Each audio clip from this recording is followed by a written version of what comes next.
I was busy clearing out the backlog of things that had piled up on my desk. I was going to finish this by the end of the day, even if it killed me. My plan was to take a few days off next week, combining them with the holidays, and thus get 9 days in a row without work. I could relax, sit on my butt, gather my strength, watch football, and eat turkey sandwiches in peace. Most people call me Don. My mom calls me Donald. I don't like it, but what can you do? Calling me Donnie will get you an annoyed reaction. My ex called me that, and it makes me sick to my throat. I can still hear Janice's voice. Donnie, don't go. It's not what it looks like. Donnie, please let me explain. It was exactly what it sounded like. She had sex with some asshole she worked with in my bed, and she got caught. I thank my lucky stars every day that I found out about this before we got married. Janice and I were supposed to get married the next week, but I walked away and never looked back. The Janice episode made me take a hard look at myself. I let her wipe her feet on me. I put Janice on a pedestal. I tried to change myself for her. She changed the way I dressed. We hung out with her friends, not mine. She told me over and over again that I was too kind to people. Whenever one of my friends asked, I always helped them. She tried to make me learn the word no, but in my world, helping friends was par for the course. What does the old saying say? One good deed deserves another. Well, something like that. In any case, if I needed anything, my friends would be there. They all owe me something, but I'm not one of those who keep it in my head. At 5 o'clock, I finished the last folder and hurried out the door along with the crowd. It was a hectic day, and I was looking forward to having a beer at the pub across the road. My friends and I sat at the bar and relaxed with a cold drink. In general, life was not bad. We played several games of 8 balls. In general, we talked and chatted incessantly. I returned to the bar when Candy, one of the girls from the sales department, approached me with a smile. It always sends shivers down my spine when a salesperson gives me that smile. Candy and I have known each other since she joined the company about 5 years ago. I am the HR director and know, or at least have met, all the employees. Candy and I move in different circles, but we know each other. How can I describe her? High, definitely at least 5'10". Slender, yes, but with bends in strategic places. Walking wet dreams. Stylish, like a model, verified to the smallest detail. Beautiful, out of my league, very out of my league. Blonde, no way, Raven. Her hair flowing down to her lovely heart-shaped ass. Flaws? Yes, she has a girlfriend. So this is Candy. She's good at her job. Very good. She could sell ice cubes to Eskimos. She is always at the top of her department and is next in line to become sales director. Don, do you have a minute? I'd like to talk to you. Her voice oozed sex appeal. Oh shit, here comes the commercial. Of course, Candy. Would you like a drink? Yes, with pleasure. Beer, please. She smiled, sitting down next to me. Shock, I would guess Chardonnay or Merlot. I placed my order and turned around to see where our conversation would lead. So what do you want to talk about? I asked. I have a little problem, and I was wondering if you could help. Now she is no longer so confident in herself. I need a husband. Well, a guy, actually. Her voice faltered. Okay, I'll take the bait. What's the joke? What is this? A hidden camera? Am I being played? I asked, looking around the room. This is really not a joke, Don. My parents are flying to Hawaii for vacation and will be staying here next week to spend a couple of days with me for Thanksgiving. They want to meet my partner. It started to dawn on me. And you told them that you live with a man. She looked down, afraid to look into my eyes. Why not just dress Vivian up like a guy? I said sarcastically. Come on, Don, this isn't funny. If my father found out about me, it would kill him. He would have a damn stroke, she said. Candy, this looks like a bad situation comedy. I keep watching old reruns of I Love Lucy. There's no way this could work unless your parents are complete idiots. Why don't you just tell them the truth? Trust me. The truth will set you free, I told her. I just can't, she stuttered. There were tears in the corners of her eyes now. Wonderful. Just damn wonderful. I was in the midst of snow work and was beginning to feel like that Eskimo I've already talked about. It's a pity that I don't know how to cry like women do. I would go into a car dealership and cry until they gave me a new Mercedes. If I agree, and I do mean if, you will have to do something for me. Anything, Don, anything. I will be very grateful. Now the smile was returning. I want turkey and more. Oh, and no giblets in the gravy. I hate giblets. Her face lit up like the sun. I think she expected me to ask for more, much more. Maybe something very disgusting for her, like sex with a man. You won't regret it, Don, I promise, she said, kissing my forehead. I highly doubt it. I already regret it, I told myself. The next morning I was trying to sleep, suffering from a hangover. I don't usually get drunk, but after Candy left, well, you get the idea. It dawned on me what a mess I had gotten myself into. I heard the bells ringing. Lord, make it stop. Damn, I sat down. It was the doorbell. Who the hell could ruin my day at a time like this? It was only midday. Candy? What the hell are you doing here? Candy stood on the threshold with 4 large suitcases. Are you going to invite me in? She asked. I stood there in my underpants, closing my eyes, trying to figure out what the hell was going on. It was too difficult, but oh well. I left the door open and walked back to the bedroom, scratching my butt as I went. Don, I don't want to bother you. Where are the cleaning supplies? Candy whispered. On the kitchen sink, I grumbled. 15 minutes later. Don, do you have a broom? The door to the storage room. 5 minutes later. Scoop, entertainment center. 2 minutes. Disinfectant. Wall cabinet, behind Rembrandt. It was obvious that there would be no peace. I crawled into the bathroom, rummaged through old prescription bottles, and found an old Vicodin the dentist had given me for pain. I took 2 tablets. 15 minutes later, I was mowing the lawn. My iPod was playing at full volume, and I was smiling almost from ear to ear. I laughed to myself about working in the yard in November. So much for Southern California, I'm sure we'll have another green Christmas. Bad things were coming, really bad things. I assumed that Candy had arrived early to get Mommy's things in order for her parents' arrival. I'm not a slob, but a bachelor just doesn't clean up like a woman. I also assumed that Candy had already moved in with me.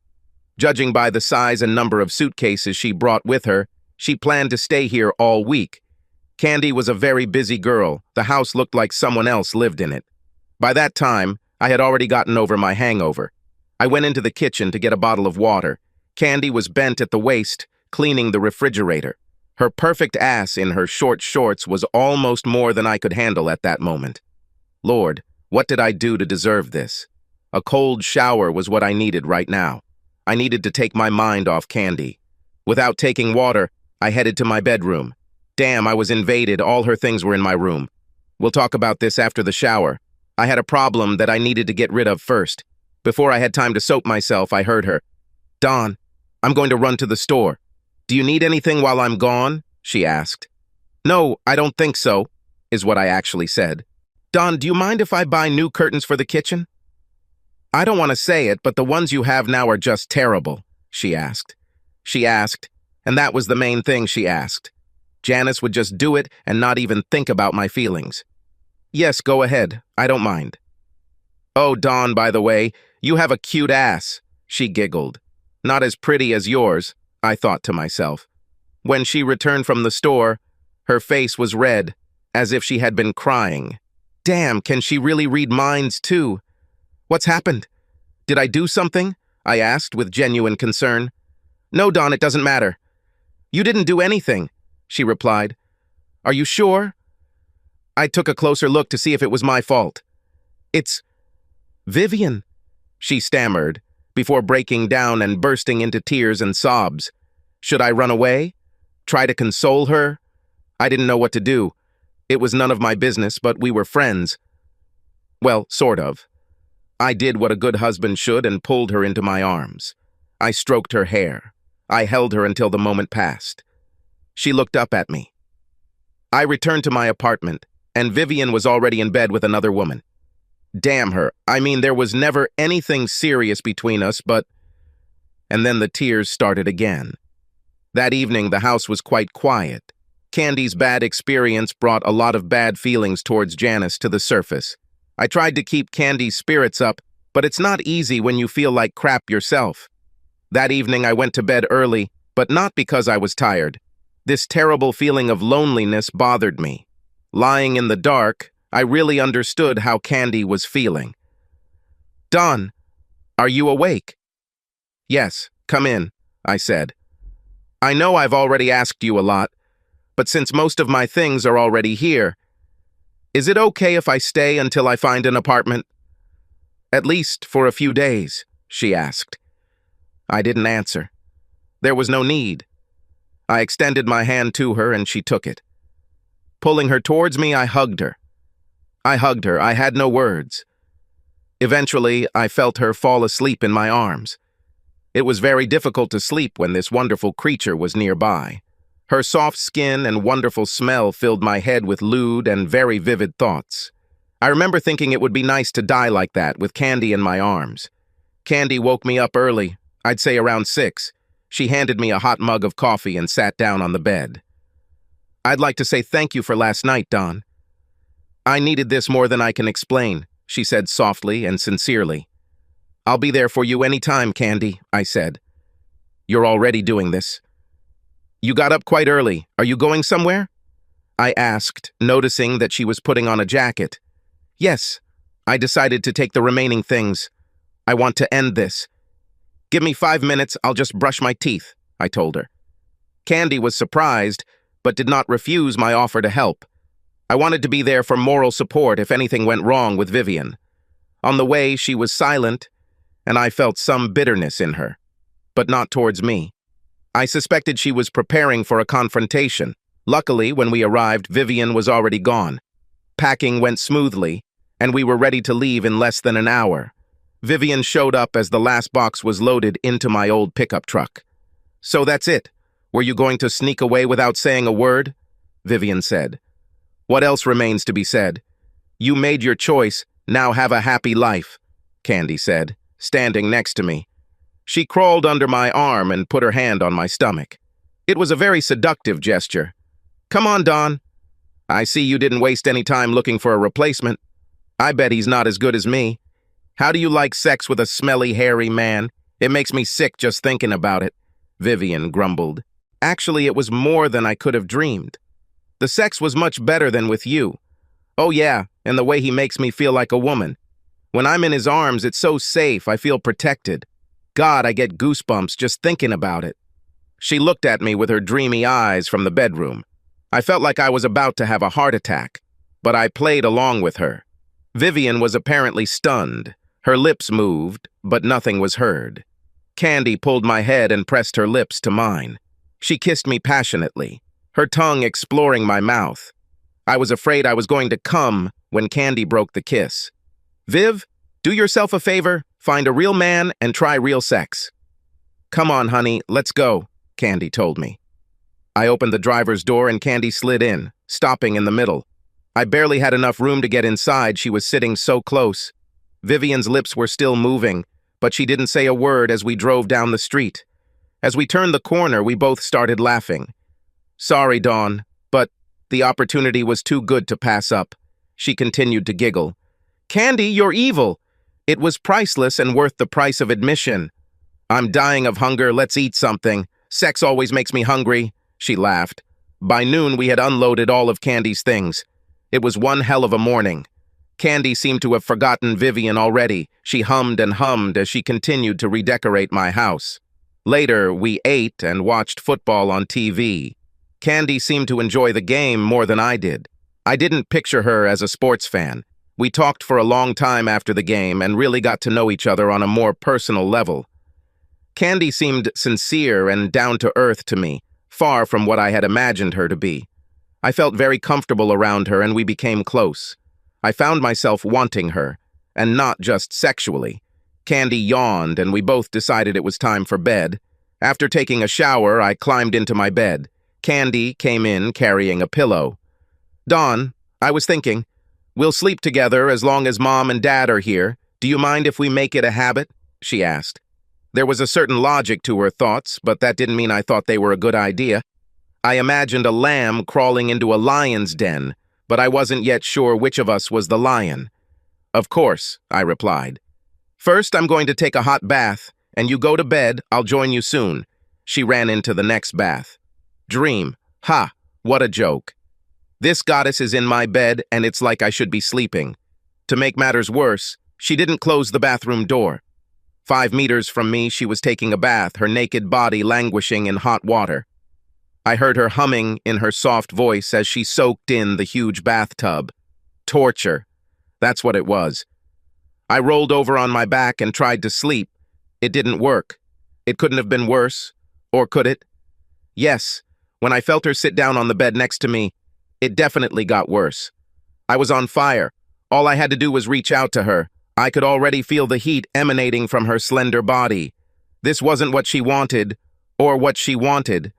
Maybe she was subtly offering herself to me? Damn, I was going crazy. As you might have guessed, the entire night was a slow, burning, never-ending hell. I could have done it so easily, but I didn't. I wanted it so bad, but I didn't do it. She trusted me implicitly, but she shouldn't have. The next morning, Candy told me she had never slept so well. I didn't bother to tell her that I slept like an insomniac in the church bell tower. I wasn't sure I could handle 5 more days like this. The lack of sleep was eating away at me, and it was becoming increasingly difficult to be around Candy. That day, I did something I swore I would never do in a million years. I cleaned out my garage. It was hard, dirty work, but it was something I could do without straining my brain, and I had damn few of them left. A sleepless night spent longing for Candy put doubts in my head about her feelings for me. How could she be interested in such a non-entity like me? I spent the entire day cleaning and rearranging. When I returned to the house in the evening, I was like a zombie. The house smelled wonderful. Candy must be cooking in the kitchen. I immediately went to the bedroom. A shower was clearly necessary. Hot shower, and then I planned to jump into bed.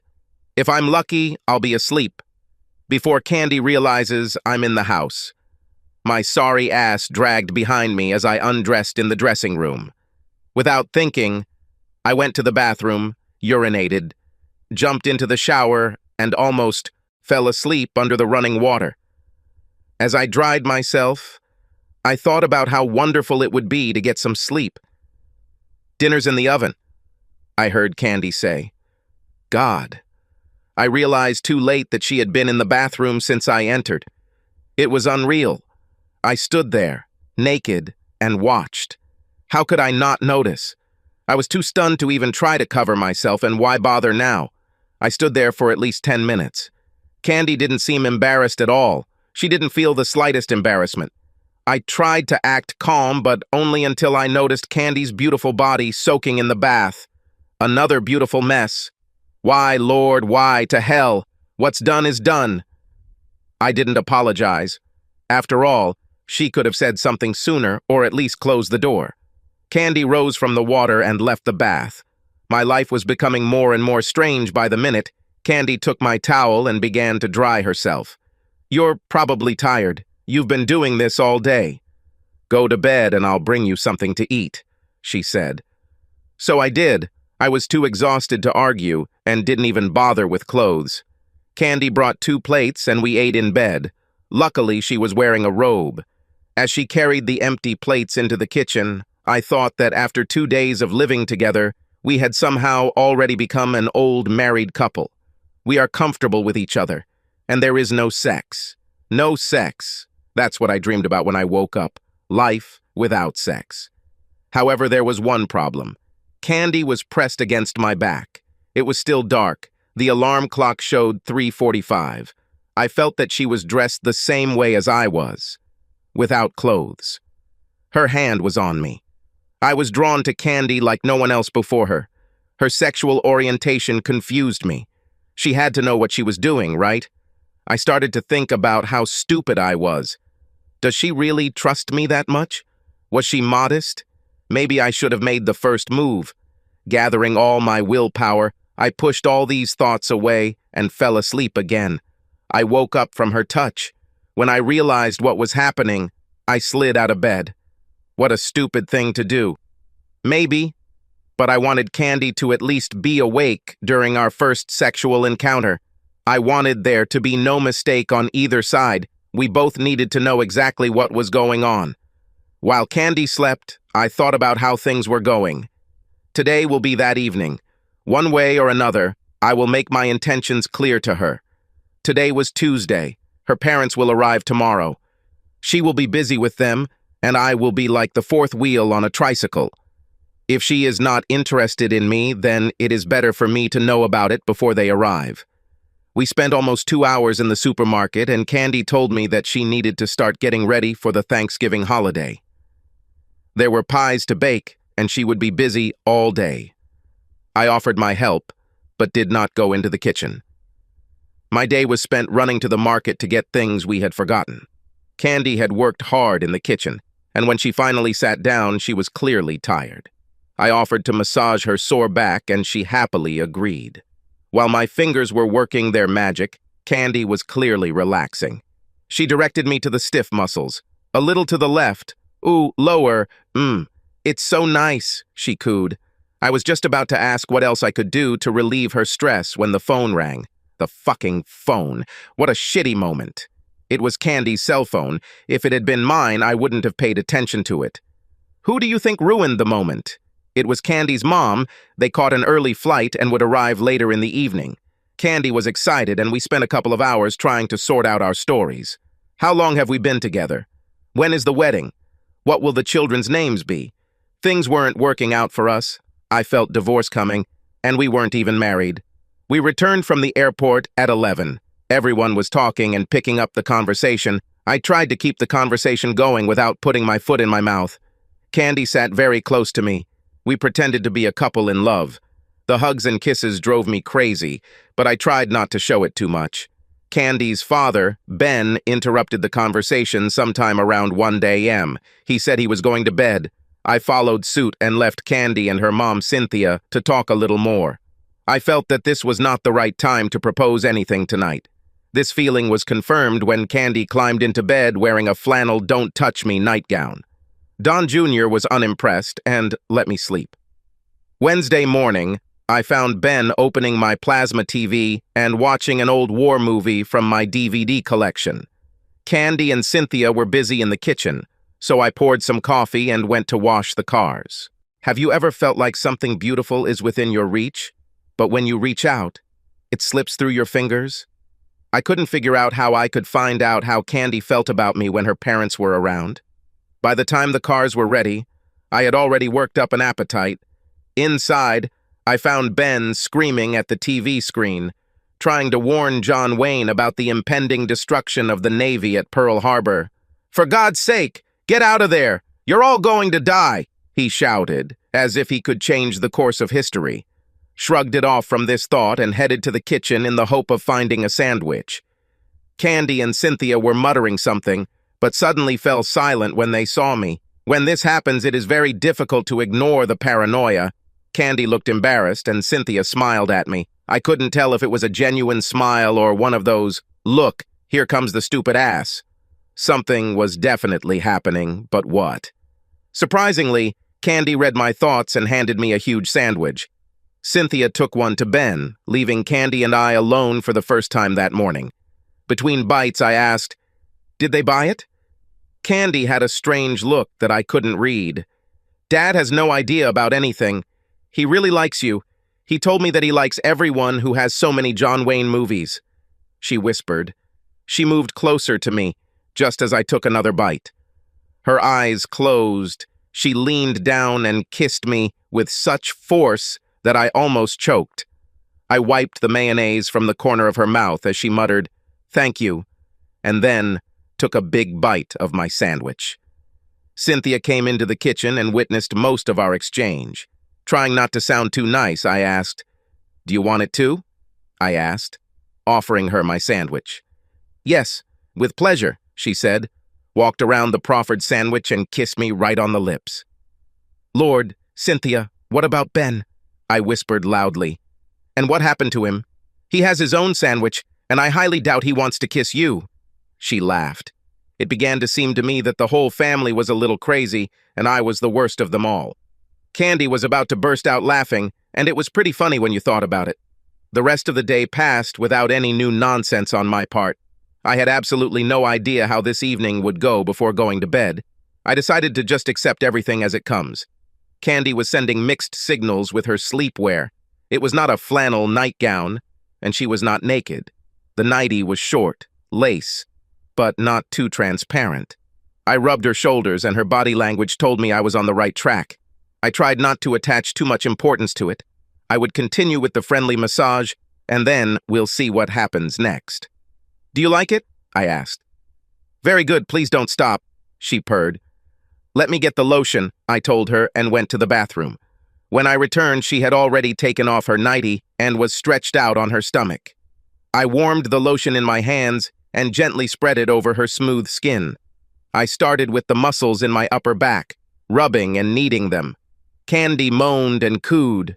With my fingers, I pressed on the muscles located next to the spine. The thumbs penetrated deep into the tissue, making her moan in pleasure. I applied more lotion to my hands, continuing down to the small of her back. "Oh God, yes, right here. I'm in heaven," she whispered. My hands found a rhythm, and even with the lotion, I could feel her skin warming from the friction. I continued my attack on her lower back. Now Candy was completely relaxed. She didn't flinch when I removed her panties from her delicious ass. I refilled my hands with lotion, rubbing it firmly into the delicate skin. My thumbs dug deep into her tired muscles. I caressed every inch of skin. She purred like a kitten. Candy rocked her hips subtly as my hands gently probed her inner thighs. My hands moved away as I began to work the muscles of her legs. My hands massaged her feet, and her toes flexed and flexed.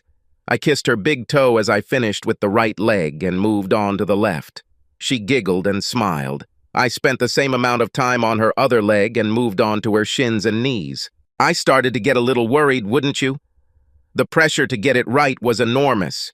I doubted my abilities as a male. If I don't stop thinking about this nonsense, I'll talk myself out of doing what I wanted most. I spent almost an hour up to this point. I heard a deep groan and a sound like a muffled scream. I looked up at Candy, and she looked back questioningly. It didn't come from her. When we heard the head of the bed hitting the wall in the guest bedroom, we immediately guessed the source of the scream. As the headboard continued to bang, Candy looked shocked. She grabbed her head with a pillow, trying to drown out the noise. "Don, stop it," she asked. "How?" I answered. "Oh God, this is so awkward," she almost cried.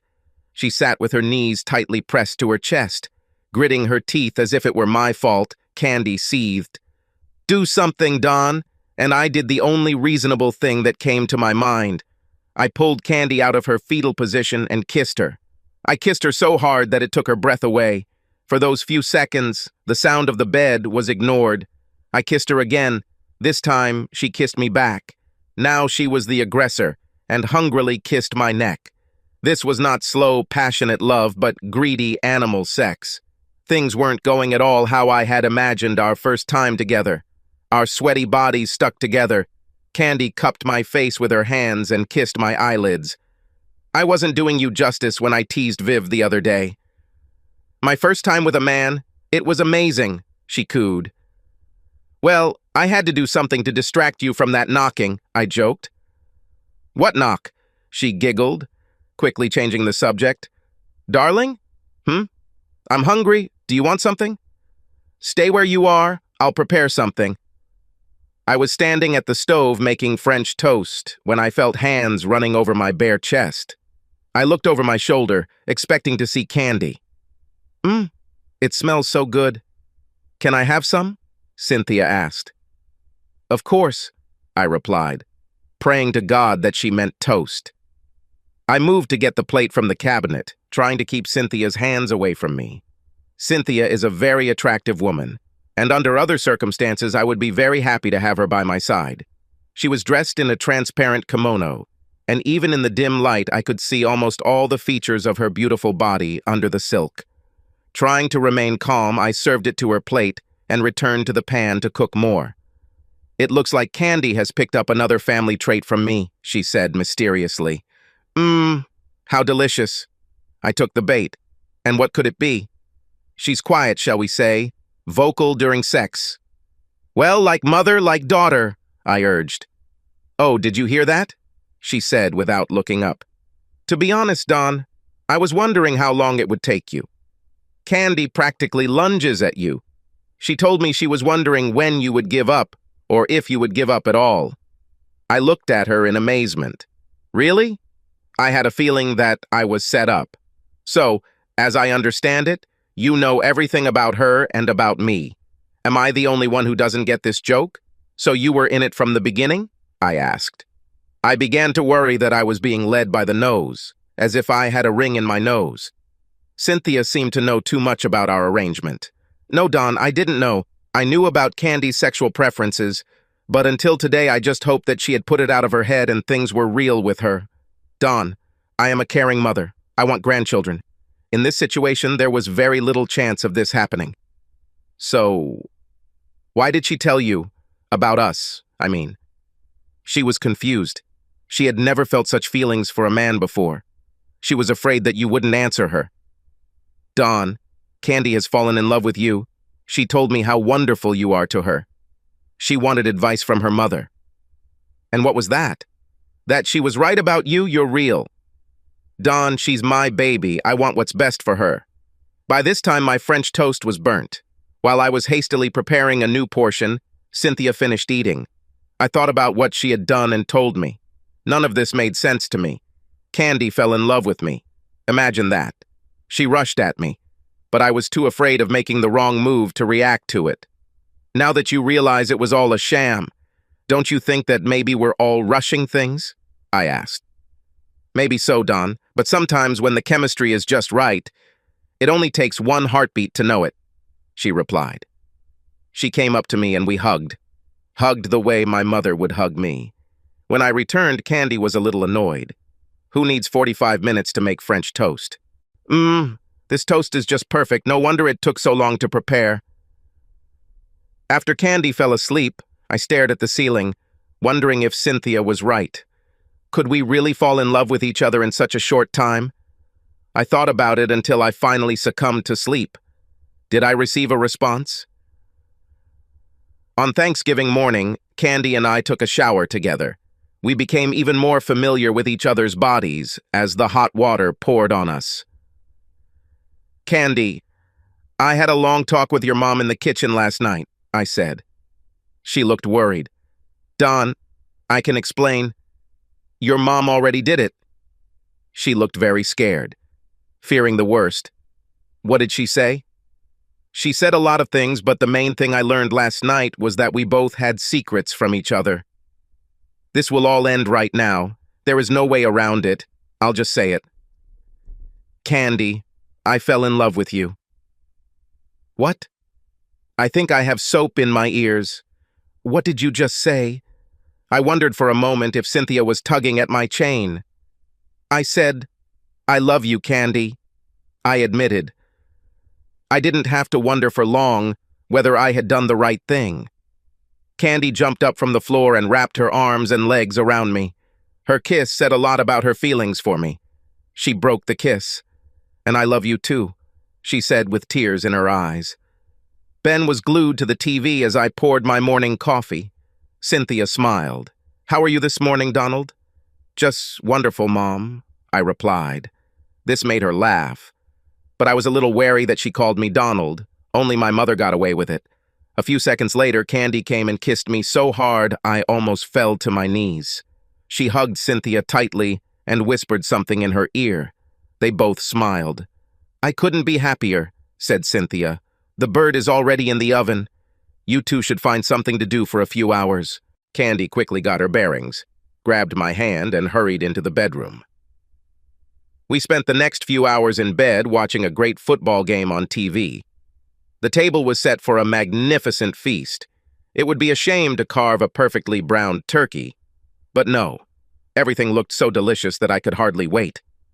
I chatted with the girls while enjoying our Thanksgiving dinner. Ben was busy concentrating on his food and seemed oblivious to the chatter. I think he was trying to go back and see what was going on at Fort Apache. Suddenly, unexpectedly, Candy said, "I love you, Don," she said quietly, and the look with which she looked at me melted my heart. Then, from the farthest part of left field, Ben, without looking up or looking up from his potatoes, said, "Candy, does this mean that you no longer prefer only girls?"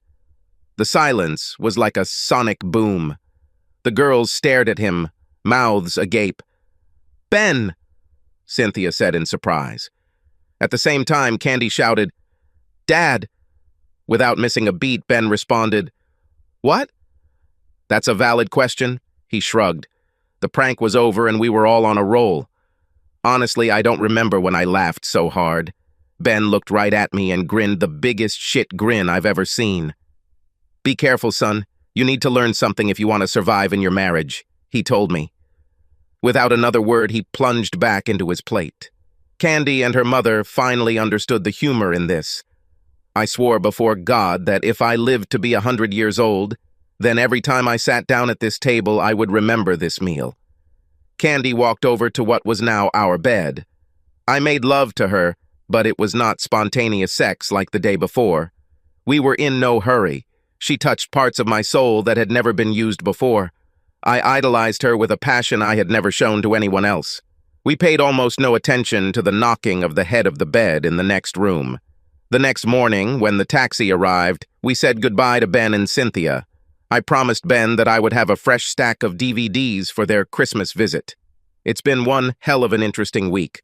I missed several football matches that I had planned, but I received unexpected dividends. Subscribe to our channel so that your second chaff doesn't cheat on you, and go ahead and listen to the next story, because this story is nothing compared to the next one. If you're under 18, don't even think about listening to the next one.